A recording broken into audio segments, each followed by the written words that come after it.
Guys. I went ahead and did the intro even though I knew you said you were going to. Oh, God. We're not cutting that out. I know we're not. Well, what do our fans expect anything less from us at this point? We're in February. You think they expect anything less? No, but if they do, then there might be something, well... When did our first episode come out? Last February, I think. I think it was about a year. Find that out so we can get the year date, down. It wouldn't be, a year worth of shows, because, thank you, 2020. But no, that's the disappointing part, because there's so much more, but there's so many ventures that I've had before this year in terms of movies. Like, I watched the Pirates movies, finally. Yeah, Caribbean. I watched all those with my dad. I finally finished the Middle-earth trilogy with my dad as well. Was it you who posted, this is old news by this point, but was it you who posted about Efron being eyed for a prequel? Yeah, and my opinion on that is very simple, and it's nothing against Zac Efron at all. No, he's a good actor. Efron is... He's one of the 1% of Disney child actors who actually is okay. He didn't go insane. But also the one person who will not work for Disney without a huge paycheck. And our first episode would technically be officially on the 24th of March. 24th of March. Okay, so we're getting close. We're definitely going to have to do a special thing. What do we got coming out in March?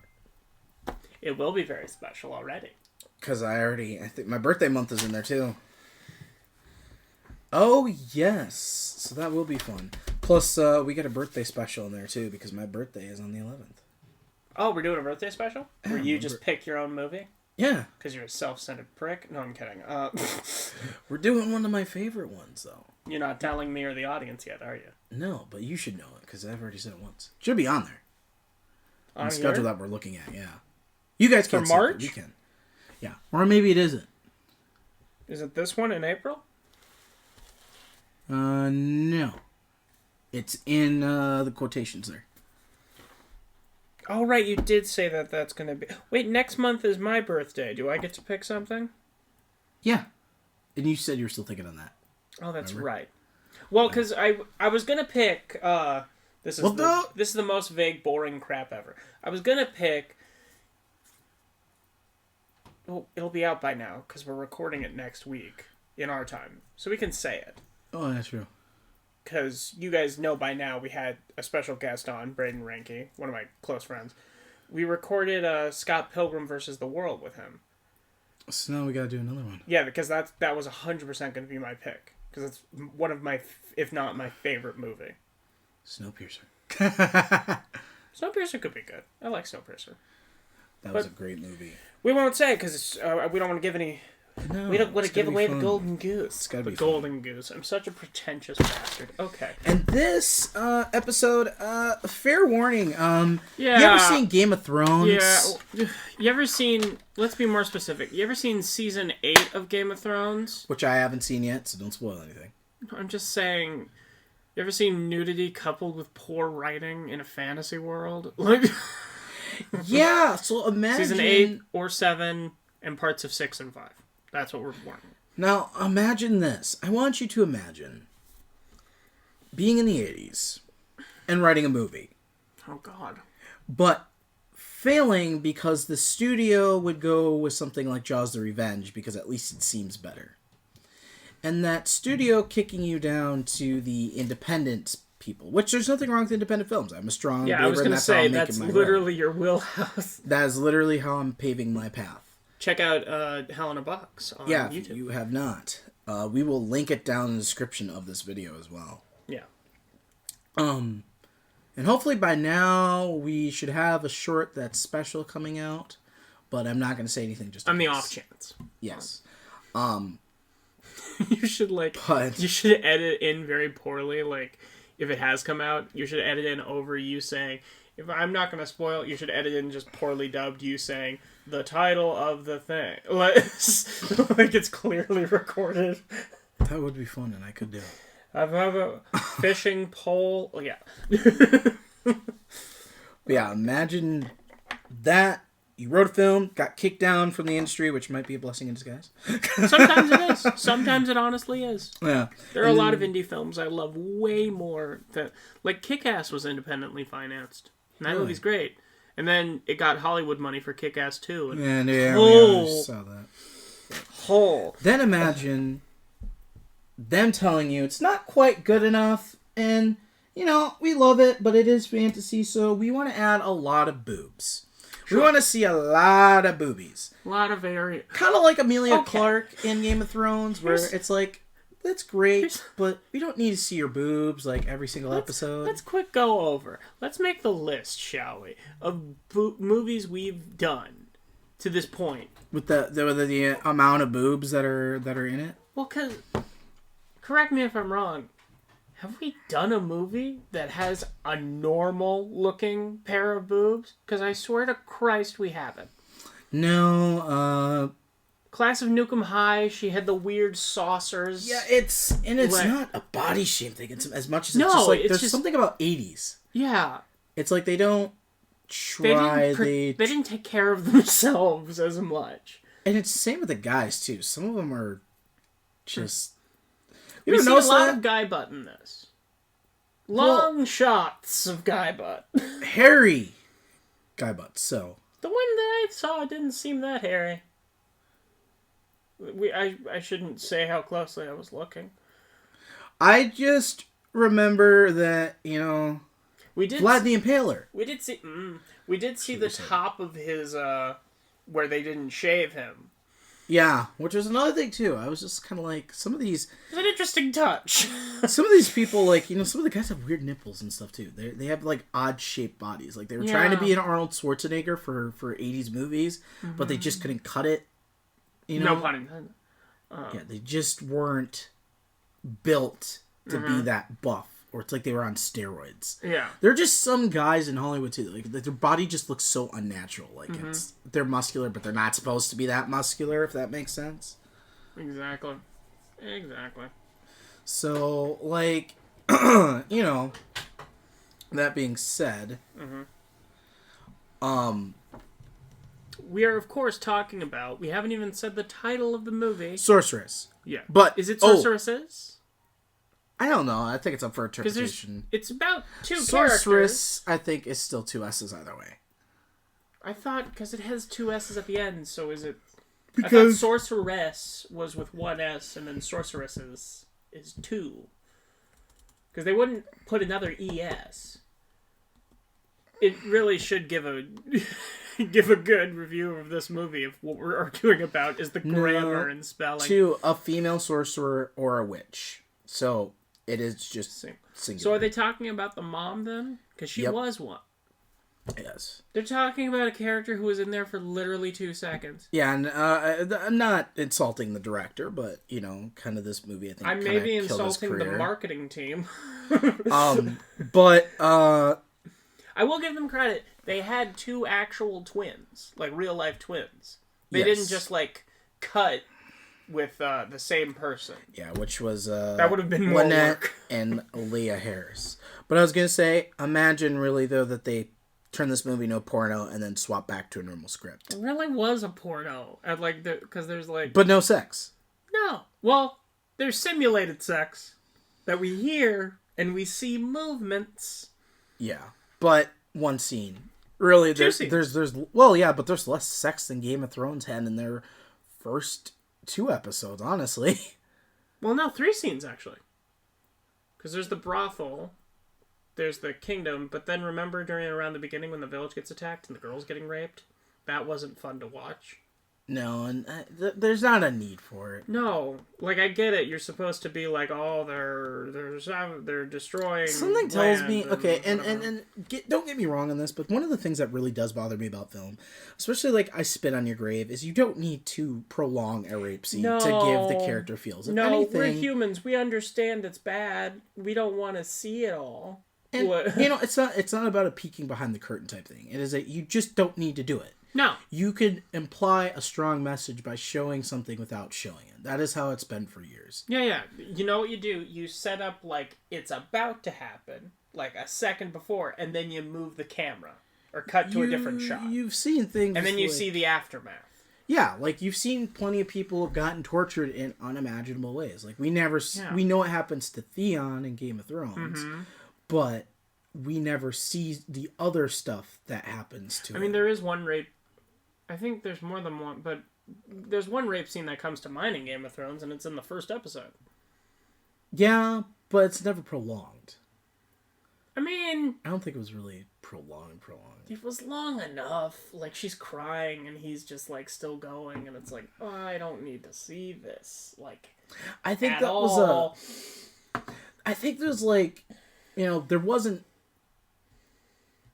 anything, nothing had happened yet. It was the implied message before anything really happened.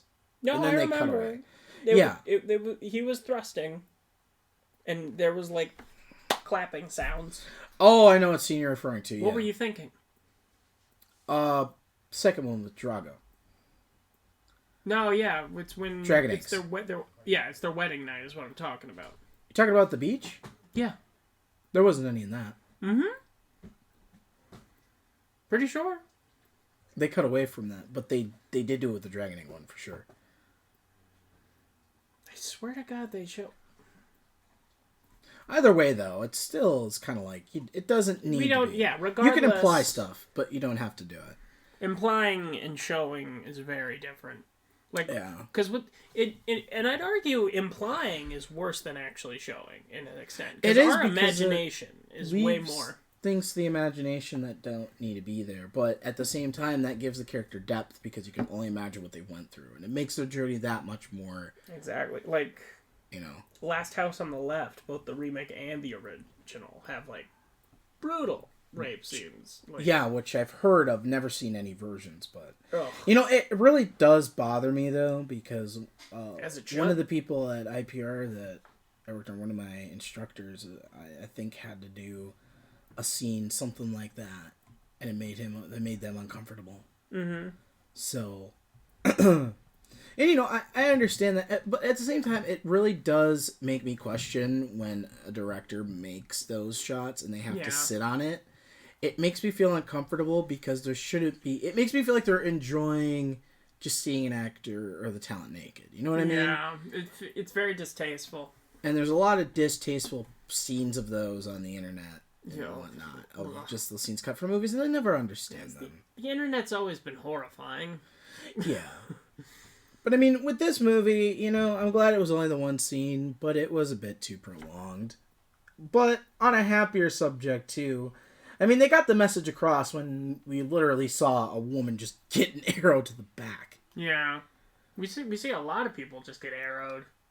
Yeah, it's like they didn't know what to do with the budget, but a couple of times, I swear to God, this might have been a snuff film, because... It looks like people actually died. It looks like people actually got shot with arrows. Or stabbed with swords. There's a guy who got shot in the ass with an arrow, and I swear to God, he actually, disappeared, and I was like... Like the guy who got shot in the arm, who she, pulled it through and, twisted it and pulled it out. Yeah, that one I know how you could cheat it for a camera, but... You know the tricks. You know the secrets. Yeah, but some of those... Even if they're wearing something, that still just looks so... real. And especially with it being the 80s, you gotta wonder. Yeah, because some of those films, they're... what was that one snuff film that turned out to be real? Or I guess that's what the definition of snuff film is. Cannibal Holocaust? Was it? I know that one they kill actual animals in it. Oh, I meant people. I think they kill people. Because they were filming a tribe. And they were actually, killing people. Huh. I think so. Don't Google... You might get some flags from the government if you look this up. There is plenty of things like Looper that do their research for it. Yeah. But there's a way to look at... There's a secret way he's gonna... I think that's one of the few movies that wasn't banned in the U.S. Cannibal Holocaust? The film was also banned in Australia, the United States, Norway, Finland, Iceland, New Zealand. And it was banned in the U.S. But they still sell in the U.S. Yeah, I mean, they can't show it on TV. Where do they sell it? They'll sell it. You can get it online right now. Yeah, online. From where? Just anything. You can get it from Amazon, I believe. It's probably a highly edited version. Because it is a snuff film. You can get the uncut edition. I believe, on Amazon. Was it banned at the time and then it was overturned? Yeah, probably same with well, because you got to think too. I mean, even if it is a snuff film, The Green Inferno. Right, but the fact that it's a snuff isn't actually killing anyone. They're I just know. doing very convincing special effects. Oh, I know. Like I think I speak for all of our audience. I'm not condoning it. Yeah, I don't want to see anyone die. No one wants to actually see it, but it does make you wonder why that would be acceptable. It wasn't. They just filmed it. Like... Yeah, it looks like this is an uncut version of it. Weird. I had no idea. But the front cover is a clear indication. Yeah. Which is really disturbing. So. But we're talking about Sorceress. Because I don't want to spend any longer on this movie than I legally have to, as required by my contract. Legally. Let's start off also by saying that the posters for these, there's 2 different posters. Oh my god. There's nothing. There's nothing. Like, it's the same with, like, old Atari video games. The posters and the cover art promise way more than the graphics can give you. You ever been to PAX and you see, like... I'm not going to say the company's name because they still make great games. Mm-hmm. But there is a company out there that people argue, which to me, I'm kind of like, I don't really see a difference. I see a demo portraying everything in a high quality. Mm-hmm. You know? Sure. But, you know, well, like, take, for example, like Red Dead Redemption. Everybody says that Rockstar downgraded it. I don't think they did. No. I think as they put more detail, it just gave the system more to load. Right. So, hence, it unsharpens the graphics a bit. Mm-hmm. But overall, the game still looks beautiful and nothing can beat it. Right. Exactly. The amount of work for 8 years this one took, that is amazing. And the detail. So, it's kind of like that, but imagine if Red Dead Redemption promised you all these things. You got a demo, you played the demo, you know, you got the final demo, and at launch, it looked like Red Dead Redemption 1. Mm-hmm. And all these features that they promised you weren't there. Right. And it was just a couple. That is basically what this movie is. Yeah. Like the, you've seen, I think, the poster if you look it up. Yeah. And it says, an age undreamed of. I can dream of this. Of fantasy and magic, of swords and sorcery. Where it's got that giant dragon-winged lion thing. Which we see in the movie for about 10 Doesn't total even do seconds. anything. It sits there and shoots MS Paint lightning out of its... We're not even kidding. Yeah. And the head explodes and they're like, well, bah! There's that poster. That's what I'm referring to. The poster where it is the flying dragon, the monkey man with an axe on the ground, and the snake in front of this blonde's coochie as she's about to stab it with a sword. That's not... Yeah, that's not even in there. Like, the lion thing looks way different. The monkey man who is in here doesn't have an axe. He looks completely different. There is no blonde in a metal bikini with a sword in this film. Yeah. There's none. There's twins. And the way they make it out to be... is nothing like... Yeah, and then there's the Amazon, if you go to Amazon Prime, which, depending on at the time we're making this right now, it is on Prime. It's possible it's getting taken off. Yeah, but it'll probably come back. Yeah, who knows? They usually do, but it takes them a month or two before they put it back on, so... Yeah, I mean, it'll probably still be available to purchase, to rent. It's yeah, just which, free. I mean, if you like bad movies... If you guys want to laugh... I'd say this movie is still worth watching, but it's not one that you would watch every single day. No. This is one of those... I don't imagine I'll watch this ever again. I'd add this just to my collection just to say I'd have it. If I found it cheap, I would not drop $20. Probably more than it's like $7 on it at max. It's like, what is that one I have that we're probably going to do a review of at some point? Legend? No, it's a Blu-ray. I showed you it and you wanted it. Oh, Your Space Knight. YOR. What? Oh, yeah. Yeah. Like, that's a movie that you watch it to, like, you watch it for kicks, you know? Like, it's not... It's not something that you just cut time out in your day to watch. It's like it has to be a spontaneous thing. We don't plan to watch Sorceress. We literally were browsing Amazon for fantasy movies, saw the cover, and we're like, that'd be good to schedule in, knowing nothing about it, and we have this humorous gem, like, of hilarity. Yeah, and I don't even know where to begin with this movie. Is it on anywhere else? No, it's only currently on those two. Oh, okay. So it is very possible you can't watch it after this. But who knows? It might still be on Amazon. It might move to YouTube or iTunes. We don't know. Sorry we can't help with this one, but what year is it? It is 1982. Okay, but so Sorceress from 1982. A lot of these old films, they get a remaster, so... but if you do look up Sorceress, you're going to find... Well, oh, here we go. Yep, it is on... you can get it on DVD. Oh. Or Prime Video. You can rent it for $3.99 or buy it for $10. So, but there is a Blu-ray release. If you do love trashy movies, we do recommend buying this. And it's sold out. Yeah. Yeah, okay, so we're clearly not the first to find this, which kind of disappoints me, but also I was expecting that. Please, Noah, please, if you get involved in Hollywood in like 20 years, please buy the rights to make the remake of this. I would, and I'd make it more like Game of Thrones. Yeah, you'd make it amazing. I know you. You'd actually have there be a sorceress. Yeah, this is really like, to me, and this is not insulting Game of Thrones, this is what I think Game of Thrones would have been back. Well, you've seen someone edited together the opening of Game of Thrones if it was made in the 90s?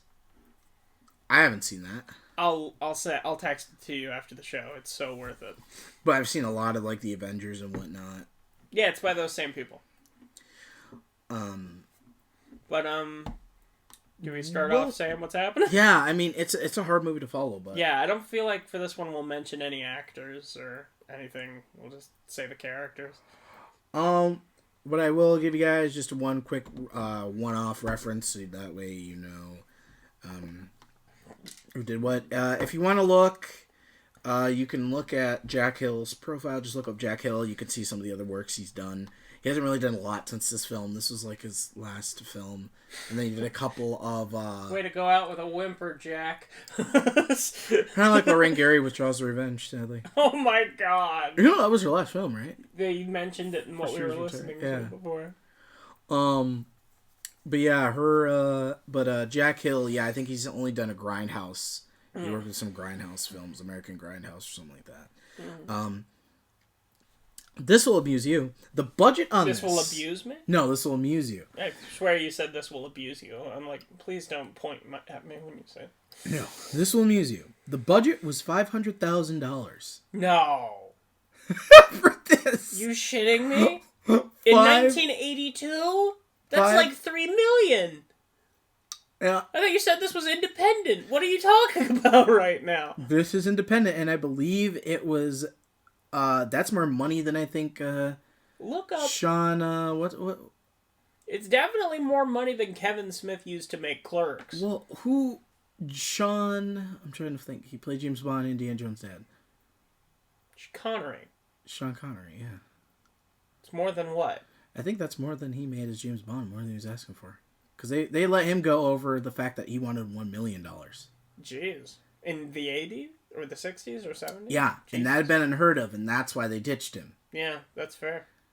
But, yeah, I think... Look up inflation on your phone and see what that would be today.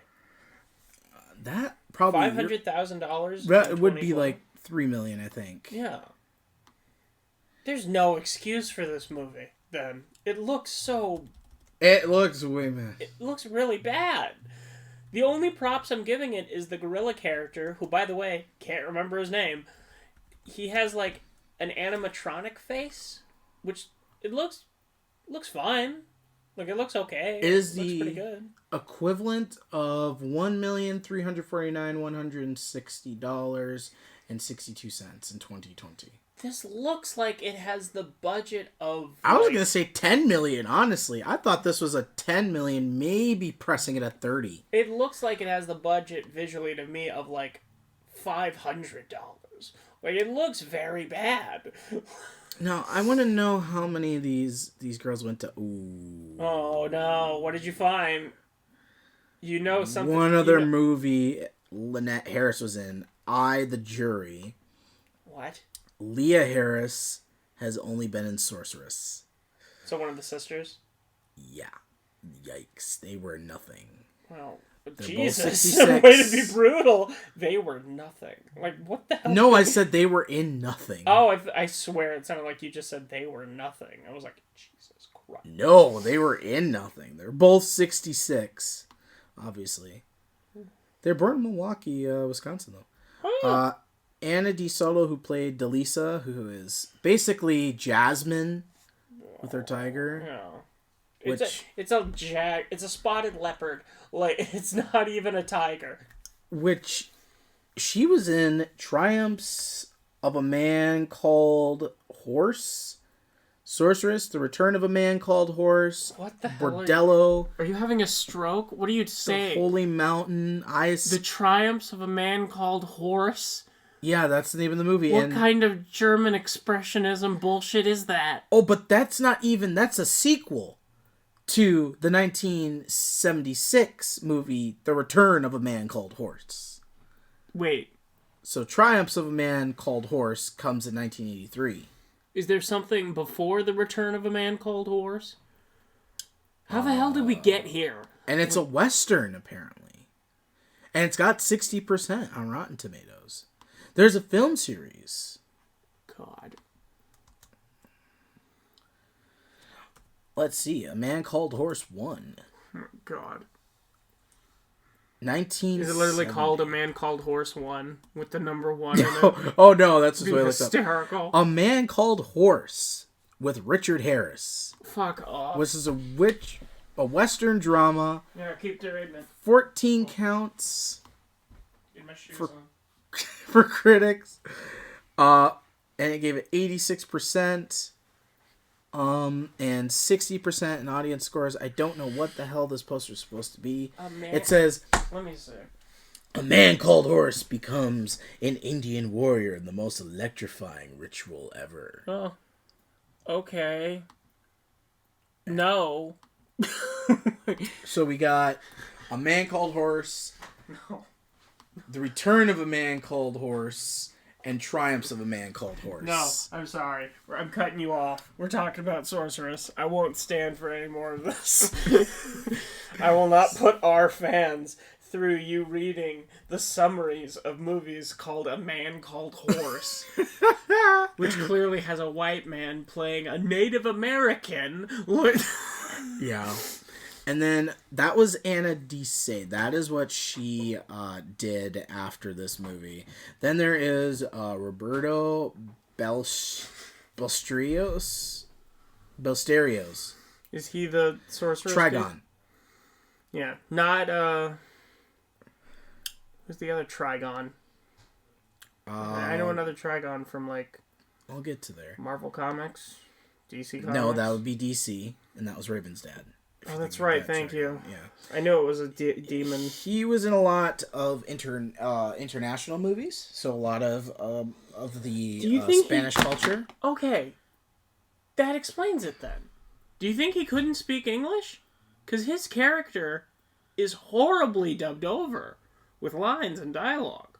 Probably, because most of these I've never heard of. They're all in Spanish, so... He probably had a very thick accent, and they had a white guy dub over his voice. That's probably what it was. Oh my god, yeah. Because nothing is synced. Even the kids' shows, yeah. I see nothing American on here except for that. So he is solely... It's 100% that's what it is.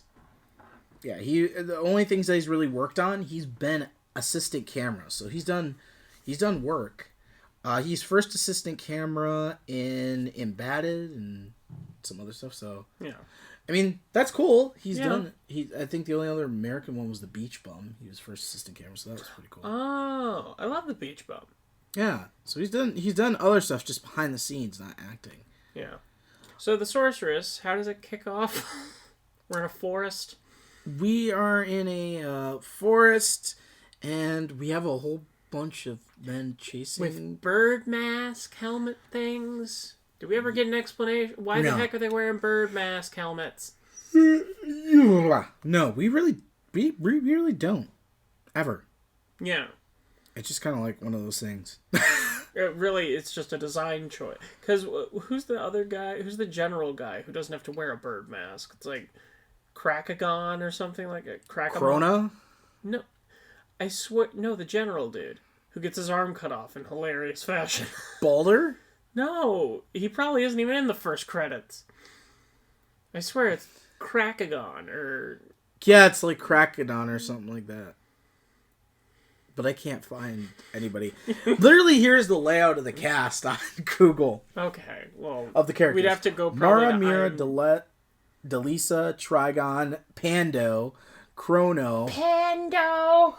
Erlich, Dancer, Louise Maria Jerez as Dancer, Sylvia as Canty, Miguel Angela Fernandez as Player, and Bruno Ray as Balder. That's all they have for these. Alright, so starts off in forest. I'm done. I quit after this. Join next week for a whole new co-host with Noah. Jesus Christ. So we start off in forest. There's a sorcerer dude, and they kill a bunch of people, and there's like a baby. It's his child because he's gonna sacrifice his firstborn to a mythical god. It's more convoluted than Dark Souls. Like, yeah, it didn't. It's just fantasy babble. Yeah. So basically, he wants these kids, gonna sacrifice him to get this ultimate power. He's gonna sacrifice his firstborn, but there's twins, and the birth mom doesn't tell him which one is the twin. Which, I'm sorry, if I had twins, unless I'm the mom, I don't. She doesn't tell him which one is the firstborn. I don't think That's I know. the point. Well, I know, but I think unless I was the mom, I wouldn't know either. She probably didn't know. This was probably a bluff.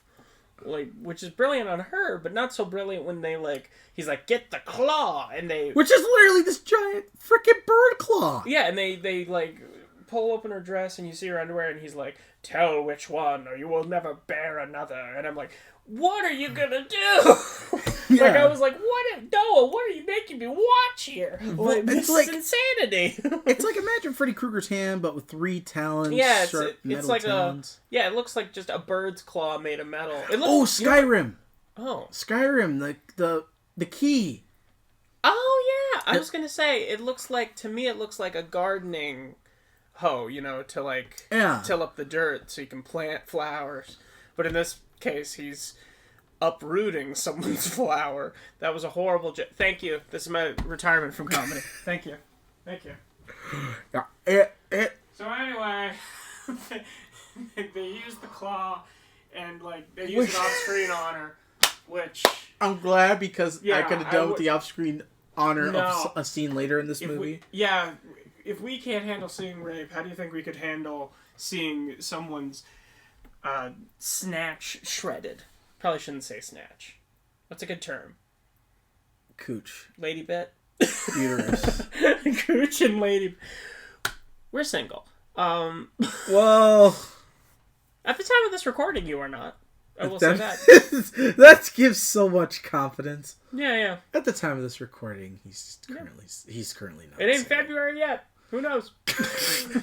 We got Thanks. No, I'm so not, much confidence. I'm not saying I don't have confidence in you know. or your relationship. I'm merely suggesting it. Wow, so much better. You almost have me there. You're welcome. Okay, so... What? But then frickin' Moses shows up. He's like... They're like, kill him! And he, like, catches an arrow that's being shot at him. He, like, flips around and gets a sword and, like, stabs a guy and, like, he kills everybody. You ever seen that really badass moment in The Matrix with Neo? Yeah. Where he's like... And it's in the second Matrix. When he's fighting all the agents and he's just like, just blocking them and dodging them. who ends up kicking all the different bolts at people? I'm trying to think of what movie that is. And they shoot kicking bolts. Yeah, they end up shooting like these. You mean bolts? They end up shooting these arrows, and he ends up kicking these bolts and. Bolts? What do you mean bolts? That is what they call arrows when they're solid. The bigger ones, they call them bolts. Arrows? Yeah. There are your plain archery arrows, and then there are bolts. You're thinking of Kung Fu Panda. Tai Lung, when he's kicking the bolt, he does that. He's getting shot at when he's escaping from prison. There was a live-action movie that did that. I don't believe that for a second. They did, and they did it really well, too. Was it like a Jet Li deal, or a... I'll think of it. I feel like it's either Jet Li or... I don't think it was Game of Thrones. No, I would have remembered that shit. I would have remembered anyone doing martial arts in Game of Thrones. Which I guess the only person who really does is Viper. And even then. Yeah. Like, he has a weapon. He ain't kicking or punching anybody. I'll think of it. But sure. Yeah, it was definitely some fantasy that I watched. It might have... I think it was Deathstalker. Oh. Well... We'll find out next week. Ooh. Anyway, so Sorceress. Yeah. He's like doing all this stuff, and then he kills the guy, or he's fighting the Sorceress guy, but the Sorceress guy gets stabbed in the back, and he's like, I will return, and he like disappears in this flash of green. There's a lot of flashing of light for effect. Yeah, seizure warning for this one. Yeah, seizure warning. We should have said that up top. Can we edit in something up top? We probably can. Please do. Okay. Well, I guess they'll already know if we did or didn't. But they're like freaking... There's like the villain has a bunch of green light stuff where he like disappears, but then the good people, they always have blue light surrounding them for no reason. It's no like reason. They needed an excuse, but instead of the studio saying, don't spend this much money, son, they were like, spend it! Spend it! Spend it! You didn't spend it? You better get your ass back out there and spend it! Yeah. Well, we see the puppet thing at the end, and I was like, oh, there's the budget.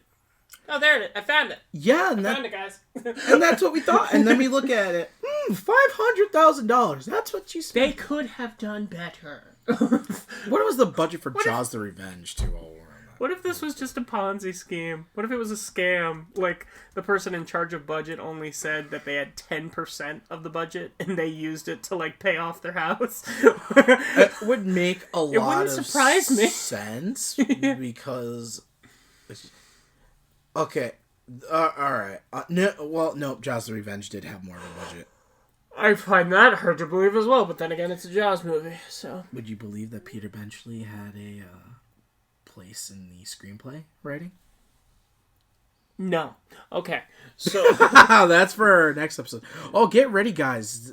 We're gonna have a really big discussion about that. Oh yeah. Last month, as you know, was filled with a bunch of happy, fantastic, lovely, artful fantasy movies. This month, horse shit.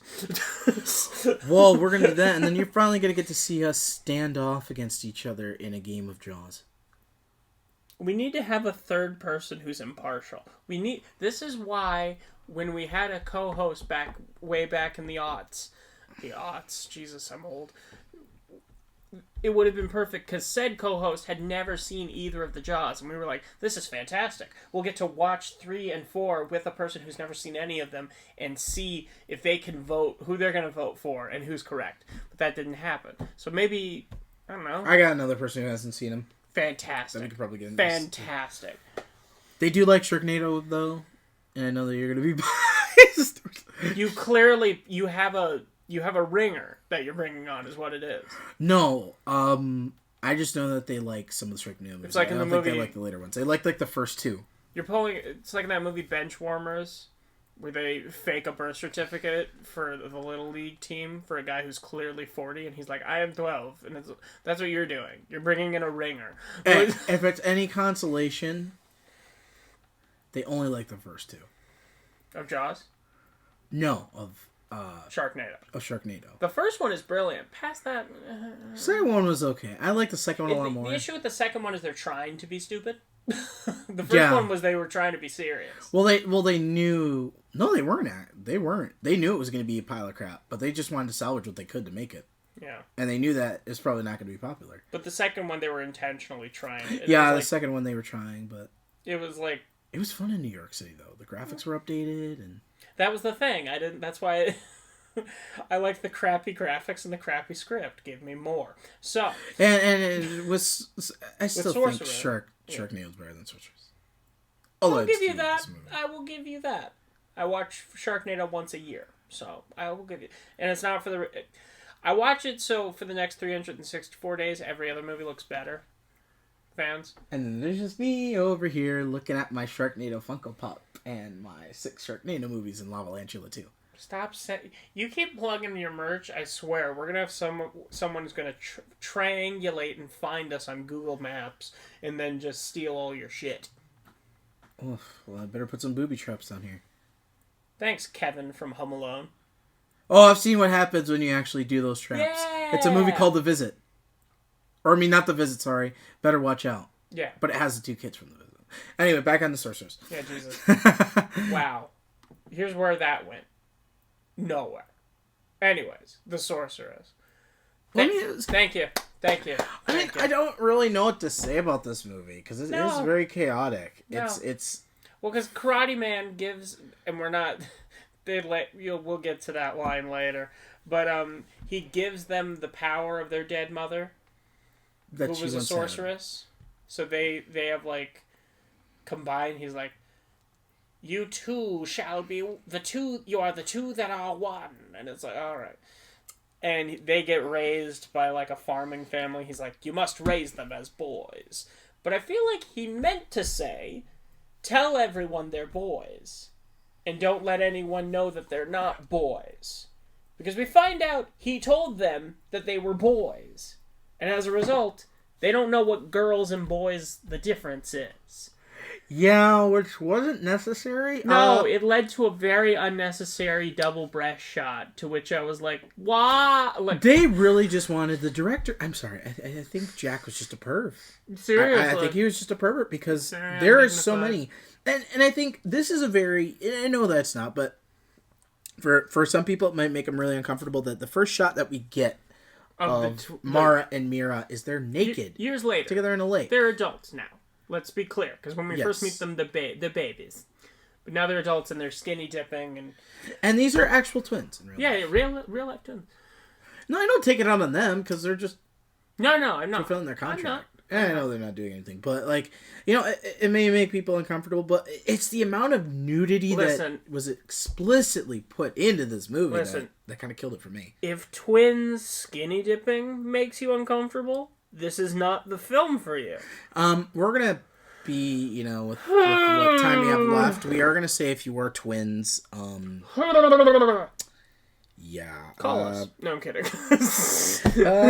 You might not want to finish this episode because something else you might get a little upset and you might not call us and be fans of the show. We find out that our 2 fans in Ireland are identical twins. God damn it! We lost a whole region. What do we have left? Yeah. But basically, we see this weird goat man too, which I don't even know. Is that supposed to be Corona? The entire movie, he just goes meh, meh. Okay, and this is not to be offensive at all, but you see Narnia, Mr. Tumnon. He's a fawn. Yes. Yeah, he was played by James McAvoy. McAvoy. Duck season. You didn't go along with the bit. Okay. I was going to, but then I was like, I got stuck. You got stuck? You didn't remember rabbit season? I thought it was going to be trick. So what were you saying? What I was going to say is, imagine, I can't remember, I can't remember his name. It's been so long since I've seen Narnia. No, his name in the movie. Mr. Tumnon. You said it 3 seconds ago. Imagine Mr. Tumnon. Really horny. And mixed with Kurt Russell. I don't see the Kurt Russell. It's like something to do with the face and the smile. Like it gives me like You're just teethist, is what you are. No, it's not even about the smile. It's just I feel like they also gave him no pupils. What the frick was that about? Yeah, I couldn't even look that closely because I was just so distracted. He's just like, nah. Well, it looks like they made him extra thick too because he's trampled. It's like they gave him the actual ass of a goat too. Yeah, seriously. So he's like extra thick. So he's like walking around like, ooh. But they're like, oh, they see him and they think they're boys. So they're like, do you want to come swim with us? And they come out of the water for a second and you see their tubes. And they, like I said, I don't think in any of the movies we've watched I've ever seen a normal pair of boobs. No, unless it's maybe I'm an elitist modern. bastard. Like I don't know. They looked like they had work done. And I mean, I don't mean to sound prudish, but it did look like it. I think it's just something that during the 80s, because nobody's bodies really looked good. No, it didn't. And it wasn't just women. Don't get us wrong. Like I said earlier, Yeah. it was a lot of guys. Like a lot of these buff people looked like they were either on steroids. Yeah. Men or like they never really looked good. Let's be honest. We haven't done Class of Nukem High 2 or 3, but the guy in there he's a bodybuilder. But he looks non-generic. Oh. There's a couple scenes though where it does look like they gave him some extra touch up to make his muscles pop a bit more. Sure. So it is it's odd. Because there's just some people in the 80s, these 80s movies, and especially fantasy. Like Deathstalker, that's one of the things that I noticed. It was like, okay, you kind of look synthetic there, buddy. Mm-hmm. That they did something, but yeah, they just come out and then they see that's this weird horny goat person. And he has a pan flute, and they're like, he must have some kind of weapon, and then they run up and punch and kick him a bunch until he leaves. And I'm like, what the hell is happening? What is actually happening? You're naked and you're punching and kicking him after you just ran out of swimming in a lake. What is going on? The cuts in this movie, I'm sorry, the editing cuts in this movie are just atrociously great. Who was the editor on this? Because there's like scenes where it says like, your whole world will be destroyed, and then it cuts to a shot of the gorilla person, and I'm like, what is happening? It's like Planet of the Apes, but if you made it more ape looking. It's like in the frickin' it's like in the Aladdin remake. Oh, where man. Aladdin yells, Jasmine, no! And it cuts to carpet dying, and I'm like, that's not Jasmine! This is why I did not finish that movie. How, like, it can't be that hard. Like, he yells a character's name, you cut the camera to that character. Like, it's not. I mean, I'm not the best editor at this current time, but I feel like you could have done better. I think I could, and I'm not that good at editing, so that should tell you something. I don't know. It's just weird, man. This is a weird film. Well, yeah, and the fact that he turns around too, because we get a shot of the twins, and they're like, "Ooh, boobies!" Yeah, and then we get a shot of him still looking, and as soon as they look back at him, he's like, and runs. Yeah, it's like, oh, you just got the shit beat out of you for being a peeping Tom, but it's this movie that makes me wonder, like, was it a joke?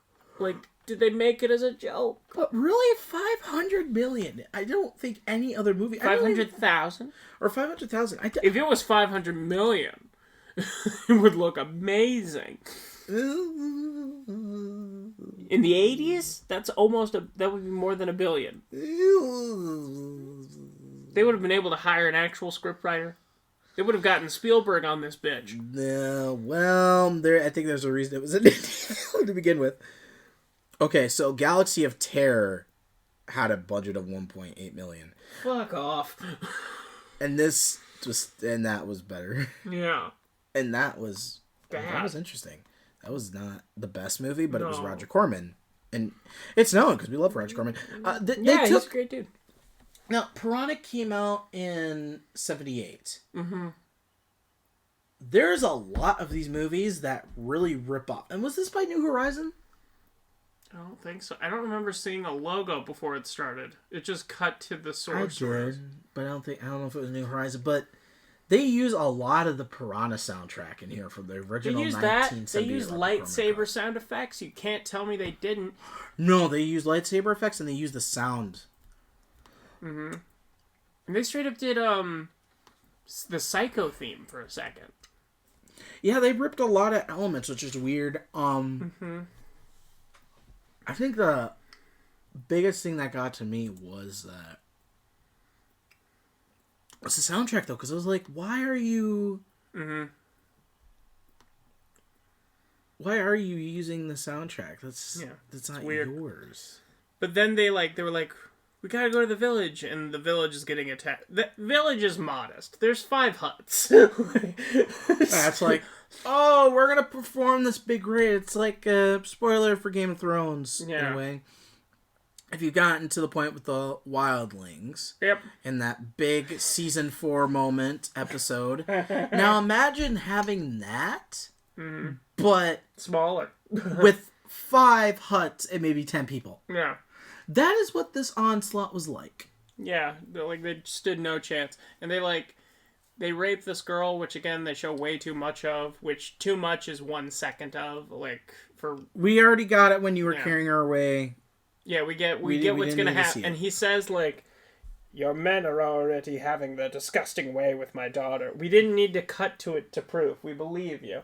Yeah, we knew we did not have to see it. And their adopted mom gets killed, and their adopted father gets killed. Well, because, she gets shot in the back with the arrow, right? Yep. Everybody gets shot with these arrows. But then they show up, and they're running, and then they slow motion run it, and you see their boobs bounce, like Baywatch style. I was going to say, they straight up Baywatch this shit. And then you see them glowing blue for, way too long. And this is the moment where, in a normal movie, you'd be like, this is epic. But I literally looked at Noah and was like, what the fuck is happening? What is happening right now? And I was just like, I'm enjoying myself. And they're fighting with swords and catching arrows. They're ducking and people are jumping over them. I can't tell which twin was which. But there was a scene where one of them had an arrow and she caught it and then instantly flipped it over right into her bow and shot one. That was cool. I will give this movie that. I'm sorry. That really got to me because that was so seamless. It gave me a bit of hope, and then the next scene threw it away. I'm sorry, but that was so awesome. Literally, that scene was awesome. It was so smooth. She grabs it and literally flips in her hand, puts on her bow, and shoots it. And I'm sitting there ah! Yeah. But then the guy who brought them to them shows up. And he's like, you must destroy the sorceress Trigon, who has been brought back to life, blah, blah, blah. And because he wants to sacrifice one of them to appease a god. Which is your basic cliche. Yeah. And the reason he has all these soldiers is because this princess is essentially financing him. Yeah. Which is messed up. Yeah, it's weird. But so then he gives them his power and walks into a fire and kills himself. And then this Viking dude shows up who he's like, I've been tasked to protect you. And he's with this, the fawn perv dude. Yeah, who's his right-hand man or something like that, which is still weird. It's kind of like his bard. Yeah. But then they go and it cuts to we cut to this small town. There's a brothel and a booby strip club everywhere. Yeah. Lots of girls bending over, running around, contorting. You ever seen a strip club? Okay, imagine a strip club, but more nudity and sexual entertainment. Yeah. Than anything else ever. Mm-hmm. Because that is exactly what we got, and it was neither entertaining or arousing. It was very overdone and made me go, my God, I have never ever wanted to say put on clothes to a person so badly. It's like that scene in Game of Thrones where because what's his name saved Tyrion's life, he gives him 3 women. Yeah. And then they give the money back and he's like, you were supposed to give that to them and have sex. And he goes, they gave it back.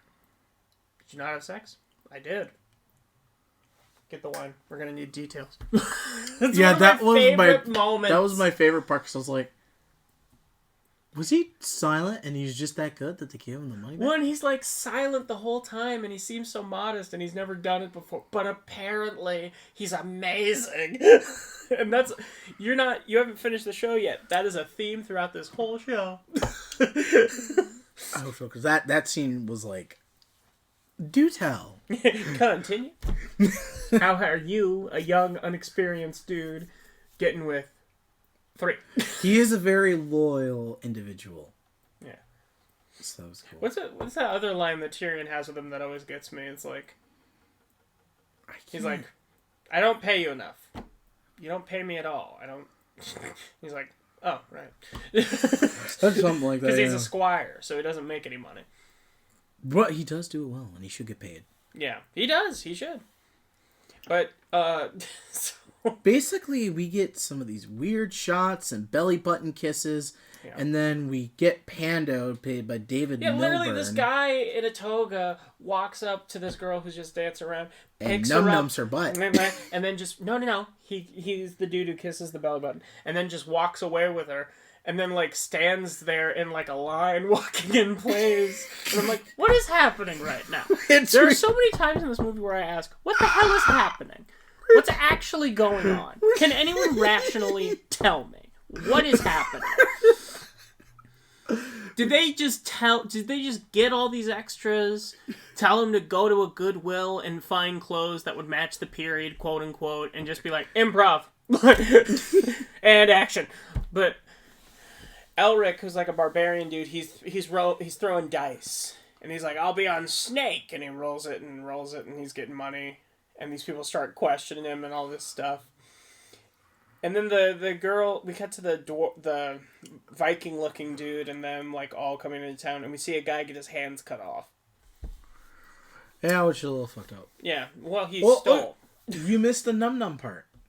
No, that's they cut from that to that shot, and then they go back. Oh yeah.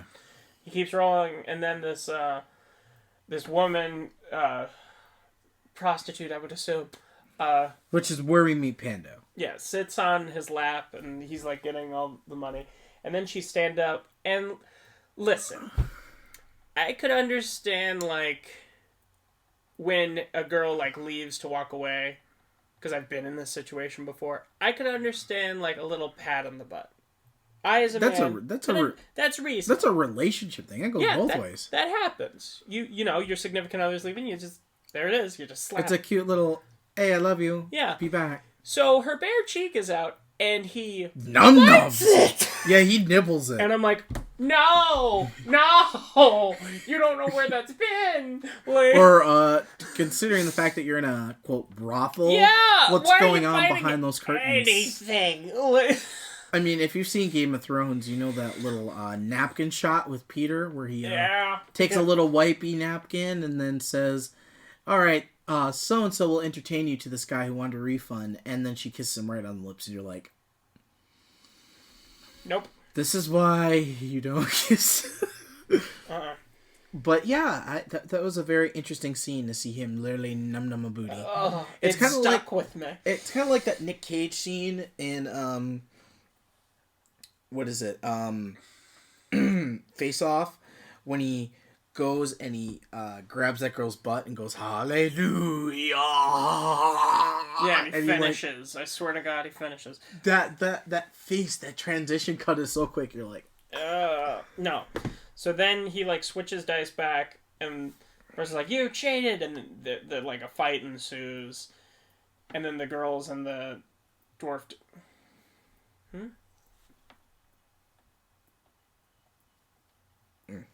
What? Nothing. Keep going. Alright, we're back. Yeah, sorry about that. Technical issues. So a bar brawl breaks out. They're all fighting everybody.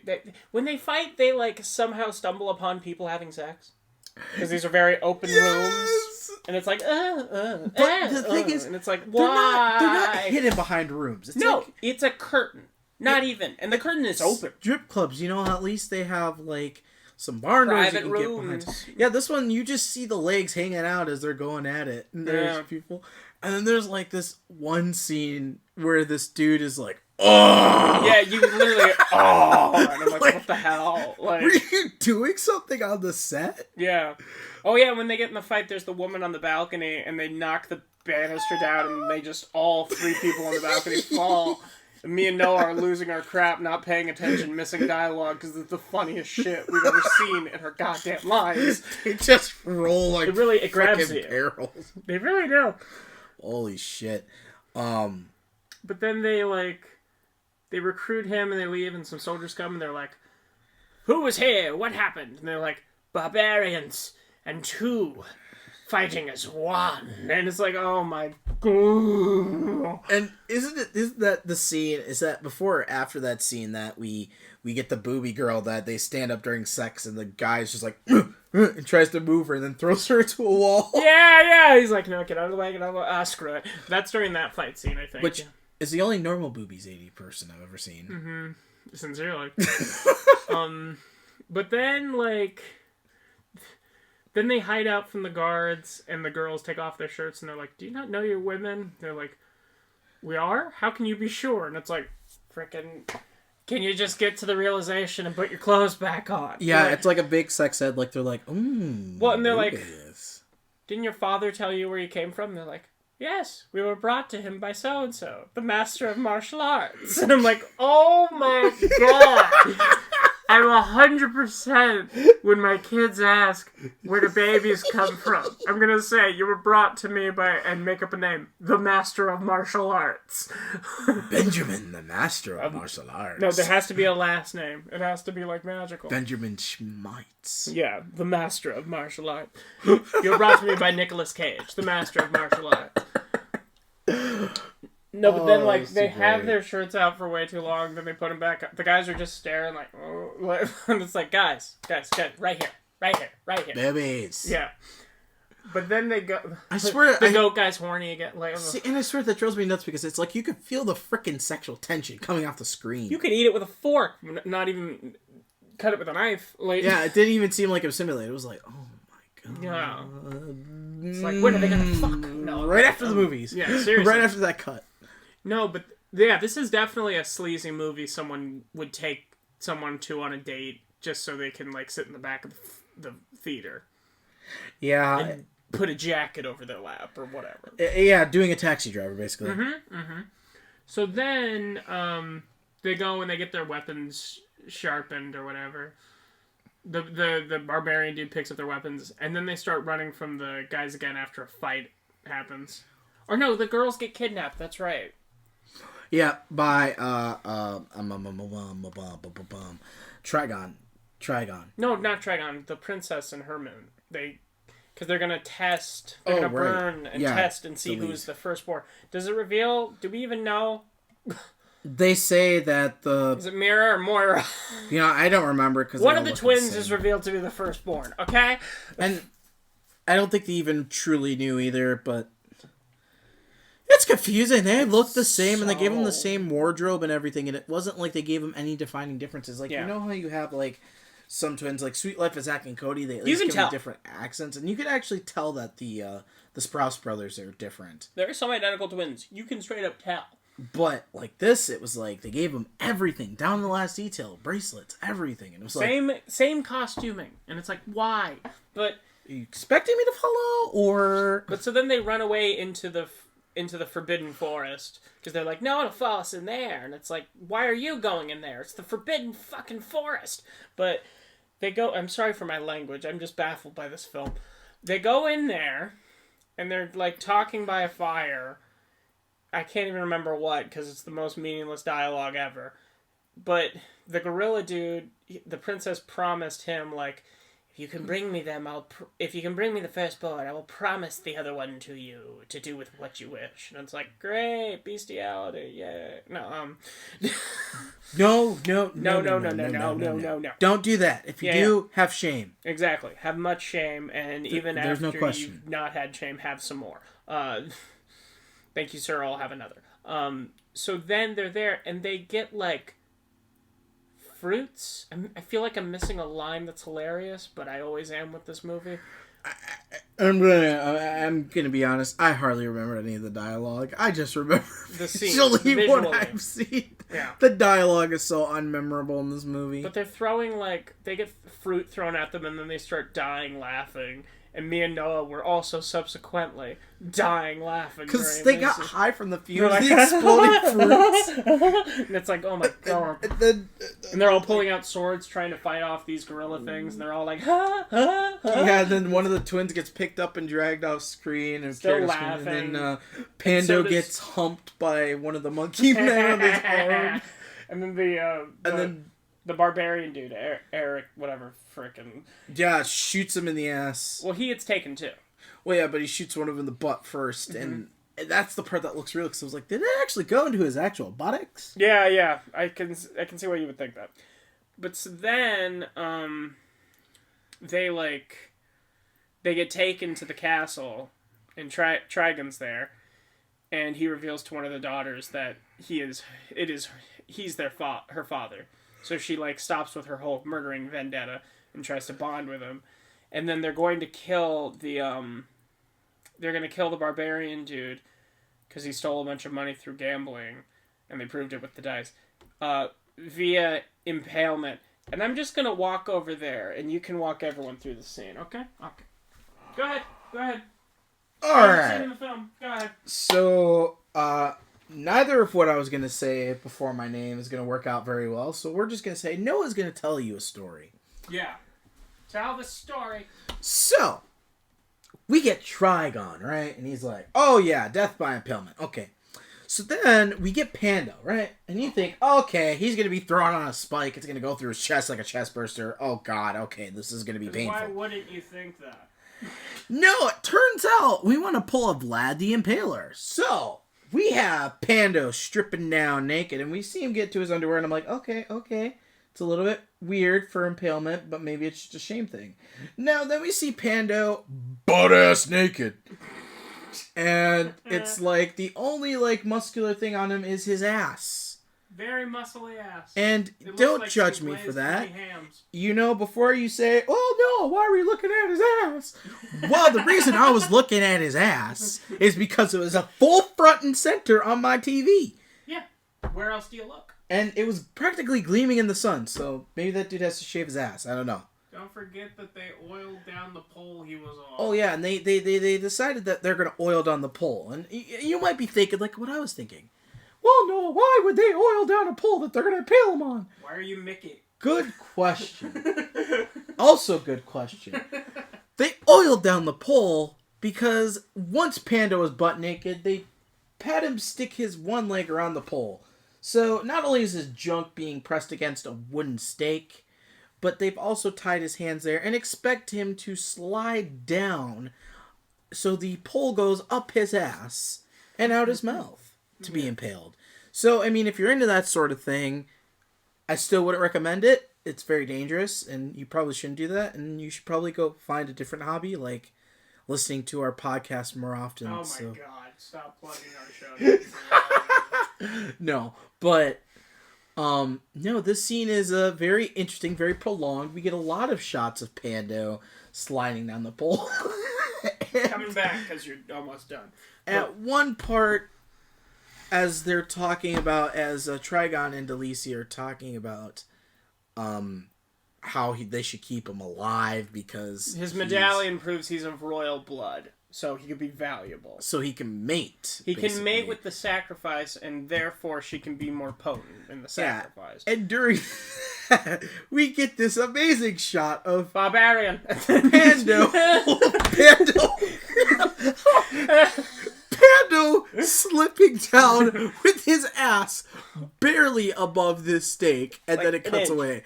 It's like he's just he could prove useful. Barbarian, and then it cuts to terrified naked for his life. It's so good, so fun. It is literally like the actor, like the actor. I swear, it's like David had to. It's like they actually were gonna kill him. Yeah, he ripped on because he lost his grip. He's like, "It's gonna go up my ass. And it's gonna go up my ass." Frantically saying his lines. Yeah, I could be worth something. Yeah, get me off. At that point, I really don't think it was acting. I think it was like, I'm done. Get me out. And I was like, God, that must be hurt your junk. I enjoyed that so much, though, because now I know. Now I know, for the rest of our lives, I will just be able to look at you and out of nowhere in any context and go, barbarian, and make you laugh. Hysterics. Barbarian. It's just the imagery of him being like, oh god. And they keep, like, zooming in and cutting to the spike randomly. Like, I don't know what this editor is on, but they keep just cutting randomly during dialogue to the spike. And I'm you like, keep getting shots of his ass right above the spike. It's like the camera dude was like, man ass. who was doing cinematography on this? 'Cause they weren't all focusing. I have some questions on why you were so obsessed with looking at someone's ass, but so then after that, the princess girl has Pando at her room, and they're going. She's like saying, and she's wearing gold chains for a dress, to which I'm like, ow. But she's like, if you after this, if you kill him, we'll rule the kingdom together. Blah blah blah. And then Trigon comes in, and she's like, I was lying, and I'm like, oh, she's very two-faced. Like, I don't think she was lying to the dude. I feel like she's the kind of lady who explores all of her options, yeah. But so then we get the sex scene. Which, again, another story by Noah, which he's going to sum this up very quickly. Oh, am I going back over to the chair? Oh, that's up to you. Basically, what ends up happening is, how they say that twins are interconnected emotionally? It's been scientifically proven one another. They feel each other's pain. I don't think they meant that they feel everything the other twin feels. Pain, but not the screenplay writers of this movie were like, what'd be awesome is if we have the princess over here lose her virginity, and then all of a sudden her identical twin feels the dick. Yeah.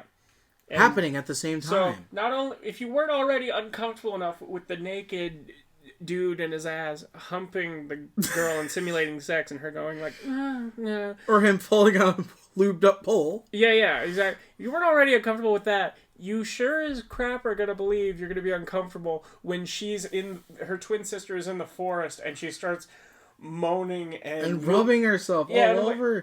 No, in front of no.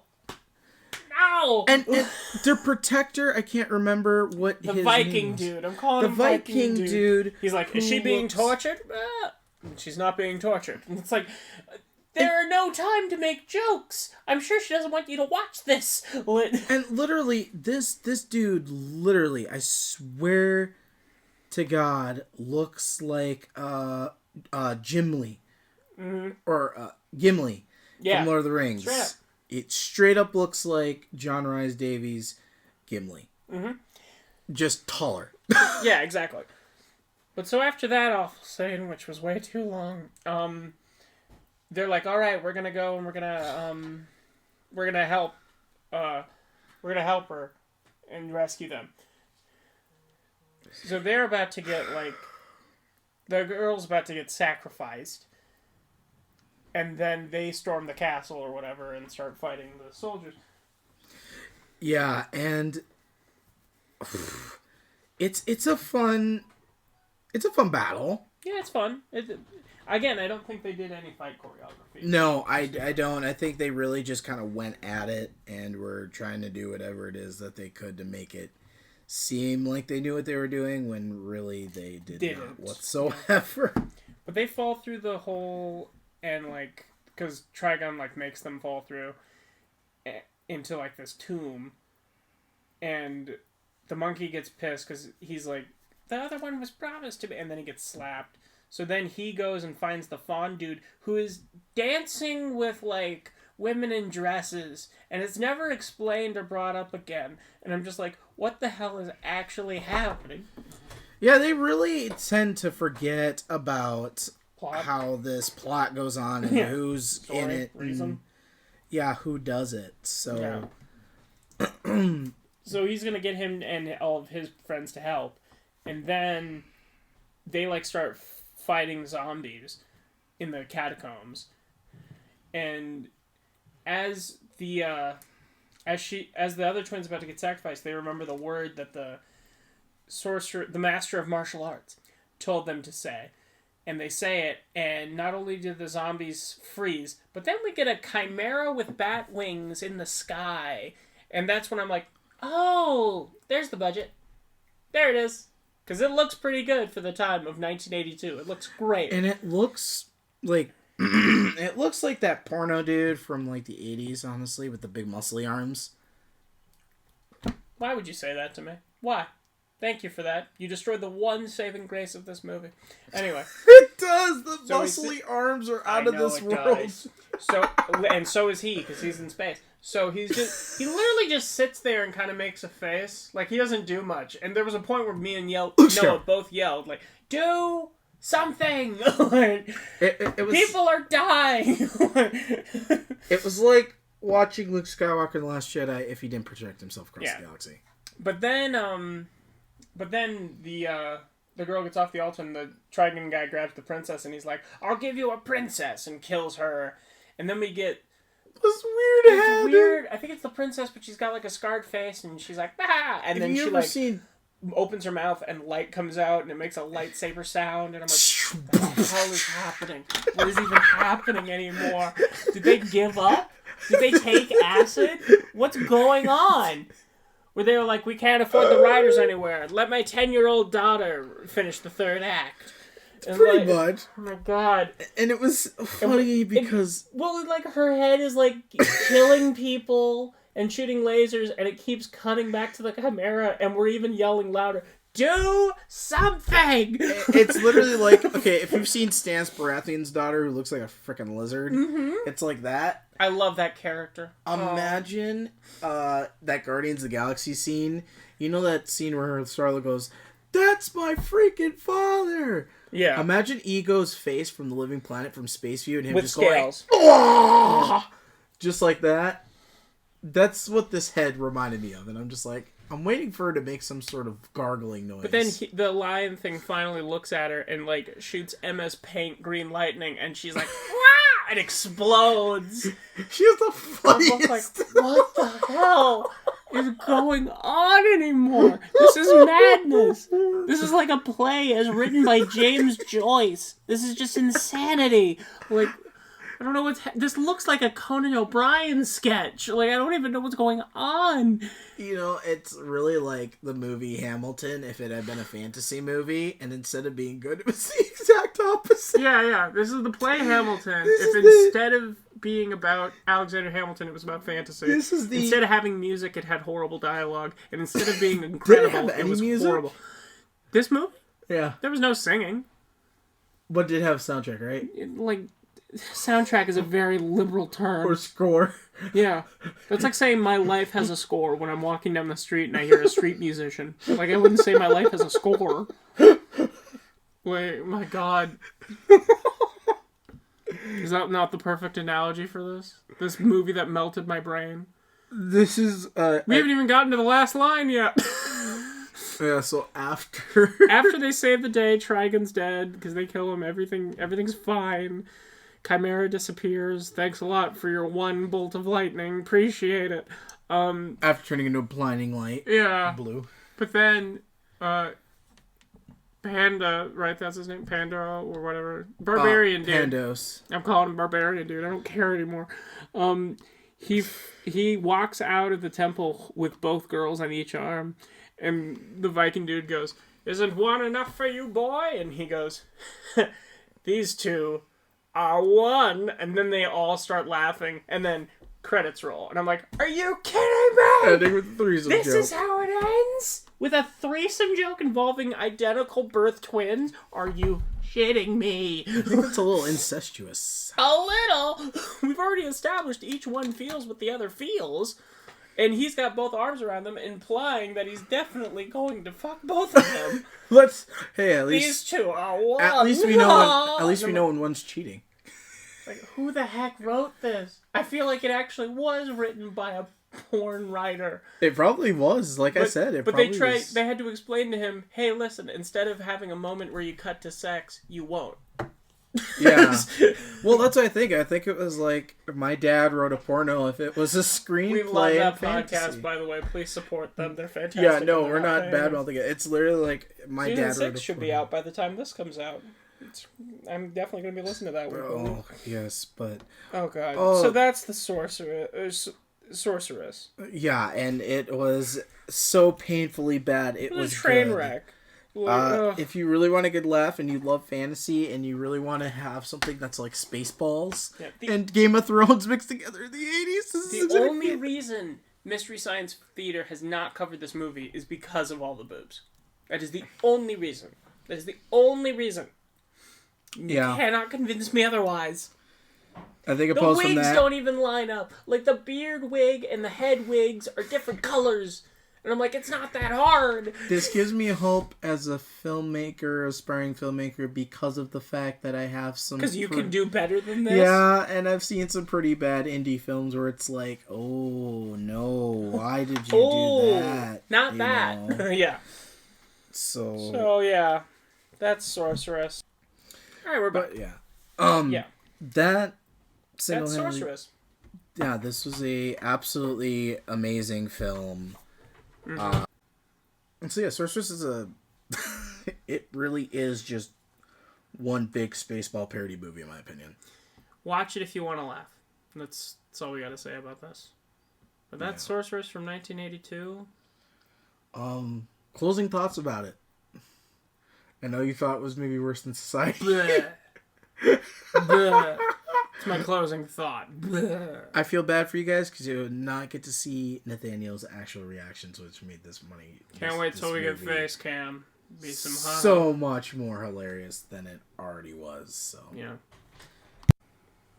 But that's pretty much it for first episode of February. I feel pretty good about it. I'm excited to bring you guys some more, fantasy movies throughout this month. yeah, and hopefully you guys will enjoy them.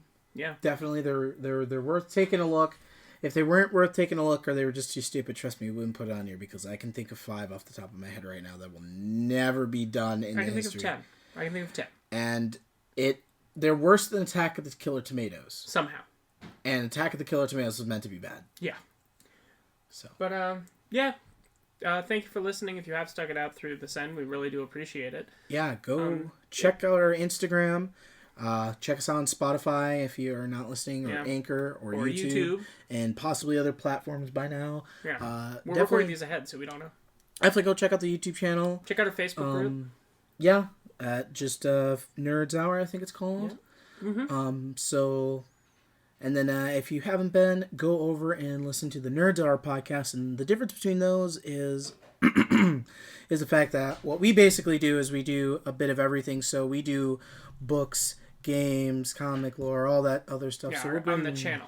Yeah. Yeah, so we'll bring that more. Basically, yeah. Like I said, I feel sorry that you guys didn't get to see Nathaniel's reaction for it because it was priceless. It's gold. It You heard it verbally, and that's something. Yeah, that's definitely that's definitely close to it. So, well, without further ado, that's Film Nerds Hour. He's Noah Sweeto. And Nathaniel Shoemaker. We'll see you next week. See you next week. Thanks for enjoying. Bye bye.